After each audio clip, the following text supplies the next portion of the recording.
Selamat siang anak-anak ibu semua. Kita berjumpa kembali dalam belajar matematika bersama Ibu Ayah. Oke, siapa yang sudah makan hari ini? Mudah-mudahan sudah makan semua ya. Hari ini kita akan membahas tentang pemecahan masalah bilangan bulat. Sebelum ke materi, tahu dulu ya tentang tujuan pembelajaran kali ini. Jadi, tujuan pembelajaran kali ini adalah siswa dapat menyelesaikan masalah kontekstual yang berkaitan dengan bilangan bulat. Yang kedua, siswa dapat menggunakan sifat dan operasi bilangan bulat untuk menyelesaikan masalah sehari-hari. Jadi ada dua tujuan pembelajarannya kali ini ya. Sumber belajar yang kita pakai yaitu buku paket matematika semester 1 dan internet. Internet di sini kita gunakan untuk membuka materi selain di buku mata pelajaran, lalu ada juga menggunakan grup WhatsApp yang sudah kita buat ya. Oke, sekarang kita ulang lagi, apa sih bilangan bulat? Bilangan bulat itu adalah bilangan yang bukan pecahan atau dalam artian terdiri dari bilangan bulat negatif, 0, dan bilangan bulat positif. Jadi bentuknya tidak berupa bilangan pecahan. Lalu, rumus-rumus dalam operasi bilangan bulat yang sudah kita pelajari kemarin. Jika ada operasi penjumlahan, maka kita hitung dengan menggunakan garis bilangan. Penjumlahan bilangan positif dengan positif pasti hasilnya adalah positif ya. Lalu yang jadi perhatikan adalah ketika bilangan positif ditambah dengan bilangan negatif. Tergantung bilangan negatifnya apakah lebih besar ataukah lebih kecil, maka akan menentukan hasilnya. Demikian juga dengan operasi pengurangan. Operasi pengurangan di sini yang perlu kalian perhatikan adalah ketika bilangan bulat negatif dikurangi dengan bilangan bulat negatif, lalu bilangan positif dikurangi dengan bilangan negatif. Ini yang akan menentukan hasilnya akan positif atau negatif. Bilangan yang ada di belakangnya ya. Lalu untuk operasi perkalian, yaitu ada beberapa sifat yang harus kalian pahami. Di sini Ibu sudah rangkumkan positif kali positif, hasilnya tentu akan positif. Positif dikali dengan negatif menghasilkan bilangan negatif. Bilangan negatif dikali bilangan positif, hasilnya adalah bilangan bulat negatif. Lalu bilangan negatif dikali dengan bilangan bulat negatif, hasilnya menjadi bilangan bulat positif. Untuk perkalian dan pembagian ini sifatnya sama ya. Jadi ya cukup satu saja yang dihafalkan, tidak apa-apa. Ke contoh, masalah kontekstual yang Ibu sajikan untuk yang pertama adalah perhatikan soal berikut ini ya. Tersedia 84 buah anggur, 56 buah stroberi, dan 140 buah jambu yang akan dibagikan kepada sejumlah anak. Jika buah-buahan tersebut dibagi sama rata, berapa anak sebanyak-banyaknya yang dapat menerima pembagian buah-buah tersebut? Jadi, ketiga jenis buah ini, yaitu anggur, stroberi, dan jambu, akan dibagikan dengan rata jumlahnya atau banyaknya kepada sebagian orang atau sebagian anak. Nah, kalian tentukan berapa anak yang akan menerima buah-buah ini dengan jumlah yang sama.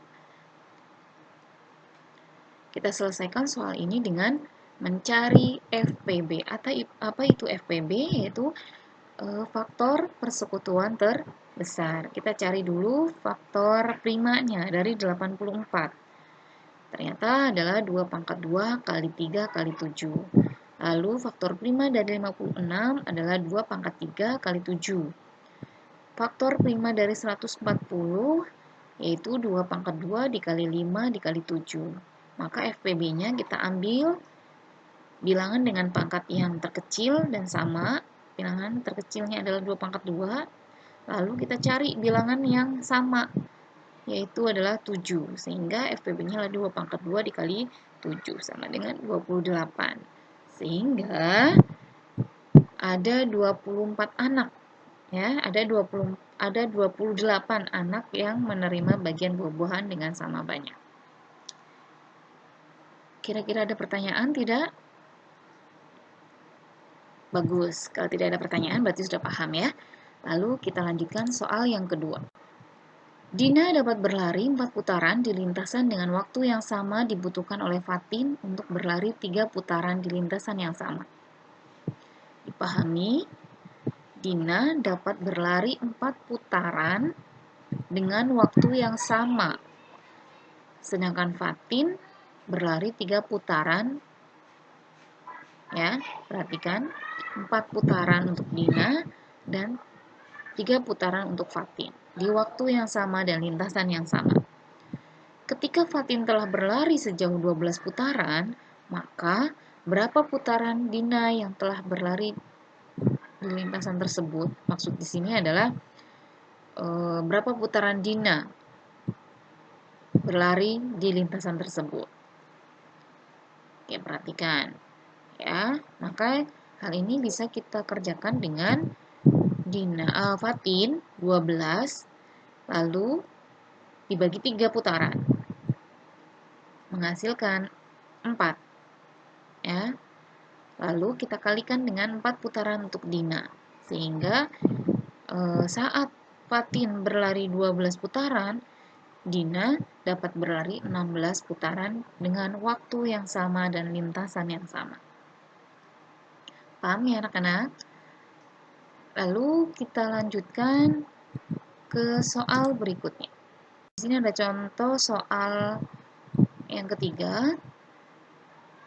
Seorang petani mendapatkan 5 karung beras dari hasil panennya. Berat masing-masing karung adalah 60 kg. Petani tersebut menjual beras hasil panen 90 kg dan memberikan sebagian beras kepada buruhnya. Ada 3 buruh yang membantu dan masing-masing mendapatkan 5 kg. Berapakah beras petani sekarang? Jadi, yang kita cari terlebih dahulu adalah berat awal dari beras petani tersebut. Total beras petani adalah 5 karung dikali dengan 60 kg. Sehingga total berasnya adalah 600 kg. Lalu, beras yang dikasihkan atau diberikan kepada buruh, yaitu 3 buruh dikali masing-masing 5 kg, hasilnya adalah 15 kg. Beras yang dijual 90 kg. Maka sisa beras petani sekarang adalah 300 dikurangi 90 dikurangi 15 kg. Hasilnya 195 kg. Apakah ada pertanyaan anak-anak semua? Jelas ya? Bagus. Sekarang tugas yang akan diberikan oleh Ibu. Perhatikan soal latihan yang ada di buku paket matematika halaman 36 nomor 5, 6, 7, 8, dan 9. Tulis jawaban dalam buku atau kertas dengan rapi. Usahakan dalam 1 halaman ya. Lalu tulis juga dengan langkah-langkah pengerjaannya. Kirimkan jawaban pada link Google Form dengan klik upload pada kelas masing-masing, lalu klik kirim. Hari ini untuk pembelajaran matematikanya. Terima kasih sudah bersenang-senang dengan matematika. Kita akan bertemu lagi di kesempatan berikutnya. Mudah-mudahan pembelajaran kali ini bisa dapat diambil manfaatnya, dapat diterima, dan dapat disimpan dalam hati dan otak kita masing-masing. Ibu akhiri, Assalamualaikum warahmatullahi wabarakatuh.